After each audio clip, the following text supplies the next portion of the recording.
salve, meus nobres! Um bom dia, um bom Vasco, um bom café da manhã. Hoje você está no pós-jogo do Maca Vasco, um único pós-jogo que logo cedo te acompanha no seu café da manhã.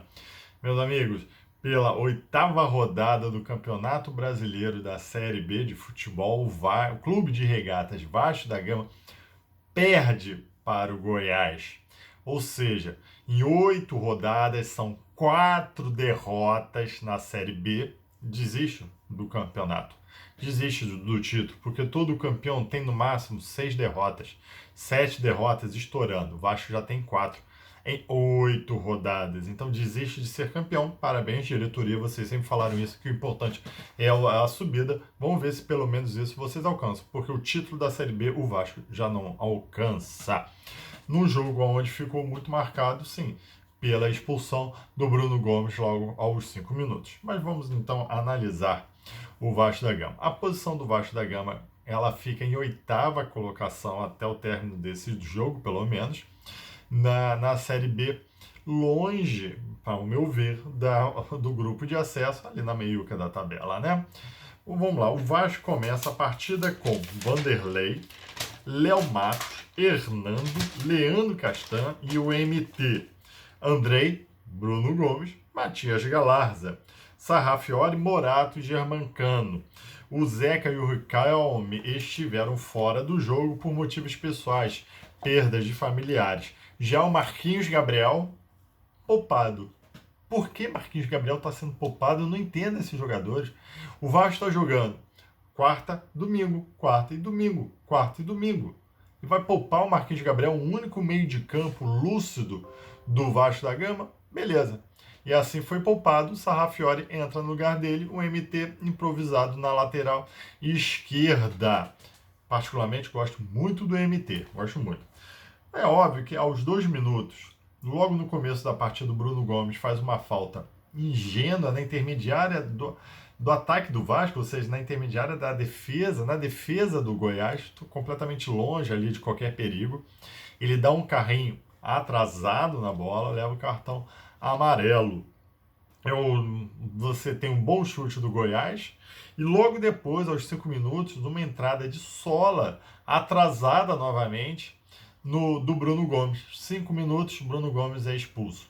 Lembrando que ele já estava suspenso do último jogo porque foi expulso contra o Cruzeiro por não aguentar uma confusão ali, uma provocação do jogador do Cruzeiro. E já é, se não me engano, um jogador de 20 anos já com a 4ª expulsão deles. Cartão amarelo, acho que já são 20 por aí. É quase a cada jogo é um cartão amarelo se não for a expulsão. Enfim, disso eu tiro uma conclusão. Primeiro, é óbvio que você tem que trabalhar a cabeça desse Bruno Gomes. Primeiro, eu já não o acho um grande craque. Ele é o único primeiro volante eficaz do Vasco da Gama. E é óbvio que ele não tem uma cabeça para aguentar um jogo profissional. Tem que ser trabalhado firmemente. Segundo ponto, ele já se mostrou nervoso no jogo contra o Cruzeiro. Foi trabalhado isso durante essa semana? Será que a comissão técnica, o técnico Marcelo Cabo, verificou o estado emocional do Bruno Gomes antes de entrar na partida? Porque não é possível um jogador com 5 minutos levar um amarelo e ser expulso. A gente já viu barbaridades dessa, mas essas são muito raras. E você viu como ele saiu do campo chorando, porque ele sabe que fez besteira, sabe que isso pode ter marcado a carreira dele. Mas é o que eu falo, você tem que ter uma comissão técnica que analise se esse jogador está bem para a entrada. E outra, as faltas que ele cometeu foram faltas técnicas. Chegou atrasado na bola. Então é isso que também tem que ser, esse tempo de bola tem que ser treinado nele. Para mim, falha, obviamente, do jogador, mas não é possível que você não tenha uma comissão técnica toda vendo se esse jogador está preparado psicologicamente para entrar em campo ou não. Beleza, meus amigos? Mas, assim, o jogo do Vasco até que perdurou no primeiro tempo bom, bem equilibrado. Parece que isso ressuscitou uma garra no Vasco, onde eles correram muito. Eu ressalto aqui o Matias Galarza, que já é um motor em campo, efetivamente, só que ele também leva um cartão amarelo durante o jogo bobo, infantil, também na defesa do ataque, uma falta na defesa do ataque do Goiás, inadmissível isso. A gente tem que começar a cobrar essa galera jovem para não fazer essa barbaridade. E o Sarrafiori, para mim, também entrou muito bem, correndo muito bem. Mas é engraçado, o time estava jogando bem, até a defesa em bolas aéreas estavam bem postadas. Eu acho que a entrada do Léo Matos dá uma segurança maior também para a defesa. O Hernan não fez, mas a gente tem que admitir, com Leandro Castanho e Léo Matos, a defesa é outra do Vasco da Gama. Na verdade, você teve umas boas defesas ali do Vanderlei, mas mais de chute de fora da área. O Goiás não jogou essa intensidade toda. O Vasco, com umas oportunidades em bola parada, mas também abdicou um pouco de jogar. Jogou por algum contra-ataque. Beleza, meus amigos? Esse é o primeiro tempo. No segundo tempo, Marcelo Cabo começa a fazer as substituições, dar umas cabices dele, né? Tira o Sarrafiori, que para mim era um dos melhores jogadores em campo, pelo menos ele estava defendendo bem e era o único que conseguia atacar para a entrada do Léo Jabá. Tira o Galarza, beleza? Tinha um cartão amarelo, mas entra o inútil Michel, que até agora não sabe se ele jogou como terceiro zagueiro, não, mas falta ritmo para ele.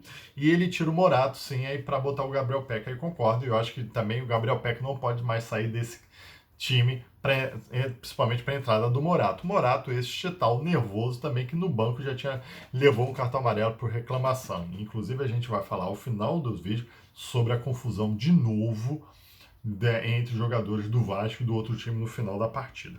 Só que aí o jogo continua aos 36 minutos, aos 31. O Germancano é substituído para o Daniel Amorim. Até concordei também com essa substituição. O Cano já tinha sentido a coxa e era um jogo mais para o Daniel Amorim, porque o Vasco não atacava. Se com 11 jogadores o Vasco já não consegue levar a bola para o Cano, com 10 é que não vai levar mesmo. De repente, uma bola aérea lá para o poste, Daniel Amorim conseguiria alguma coisa. Mas logo depois saiu o gol do Goiás, num belo chute de fora da área. Enfim, é do jogo, a bola bate na trave e cai no pé do atacante do Goiás. Aí, sinceramente, nem vou falar que foi falha.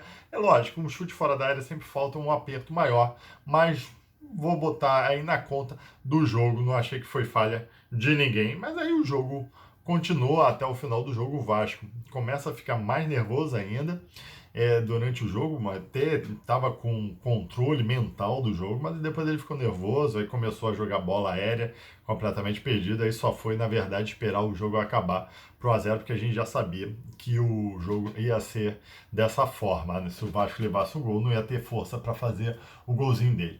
Só que algumas considerações. Primeiro, o Vasco jogou mal? Não.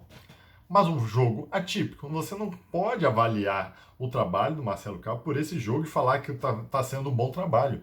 Porque foi um jogo atípico e eu acho que com a expulsão do Bruno Gomes, ele saindo chorando, os jogadores se deram mais raça. Você viu o Andrei quando botou para fora na lateral com raça há poucos tempos, há poucos jogos, a gente não via essa raça que eles estavam demonstrando, pelo menos uma correria, uma vontade de, se não de ganhar, porque eles não estavam atacando, mas também não tinham vontade de perder. A defesa bem postada em bolas aéreas, eu também levo em consideração isso, está de parabéns. Mas o Vasco jogou bem, por quê? Porque jogou com um time pequeno que é treinado por o Marcelo Cabo.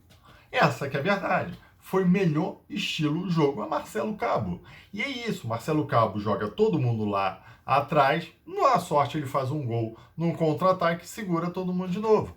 Treinador de time pequeno, não dá mais para Marcelo Cabo continuar sendo treinador do Vasco da Gama. A gente sabe que não vai evoluir, não vai mudar o time. E talvez esse time nem suba. Nem suba. E esse que é o problema. Se é o campeonato, beleza, eu já nem mais quero porque não vai conseguir alcançar o campeonato. Mas será que a gente vai subir? Marcelo Cabo? Coloco minhas dúvidas. E depois, é óbvio que está um destemperamento na equipe do Vasco, um extracampo. Eles não têm a menor capacidade. Aí eu vou falar de política e de diretoria. Alexandre Pássaro, porque para mim o departamento de futebol maior é o Alexandre Pássaro. Ele não tem capacidade para gerir um vestiário.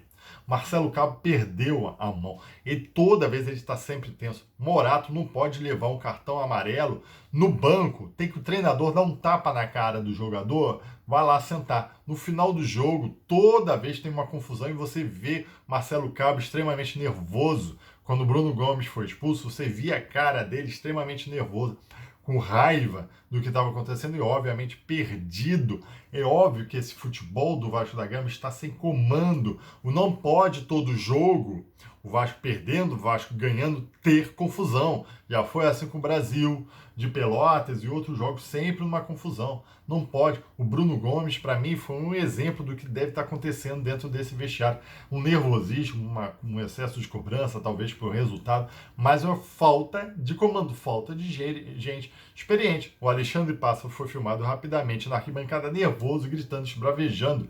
Tanto que durante a narração, se você escuta o comentarista ou o repórter fala que a torcida do Vasco, que eram os dirigentes, estavam fazendo barulho danado, xingando a arbitragem. Então tá um ambiente nervoso. O Marcelo Cabo é uma pessoa, pelo menos que está me parecendo uma pessoa nervosa, insegura dentro. Sei como Alexandre Passa, é um moleque de 30 anos para você gerir essa cambada de gente até muito mais velhas do que ele, não vai conseguir. Então o problema para mim do Vasco hoje é muito o extracampo.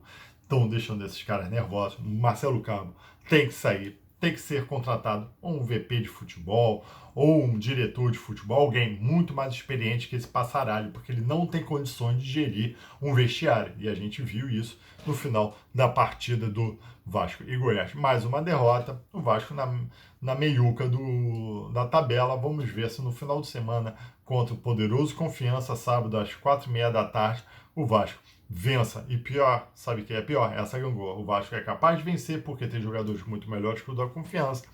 No meio da semana é capaz de perder para o Sampaio Corrêa. Só que aí a gente vai achando que o trabalho está sendo bem feito. Chega no domingo, ganha porque você está na Série B, enfrentando jogadores, enfrentando o time mais fraco, você acaba ganhando e vai ser nessa gangorra toda. E a gente vendo um Vasco apequenado, um Vasco de time pequeno, com um treinador de time pequeno e com uma comissão técnica completamente despreparada e inexperiente.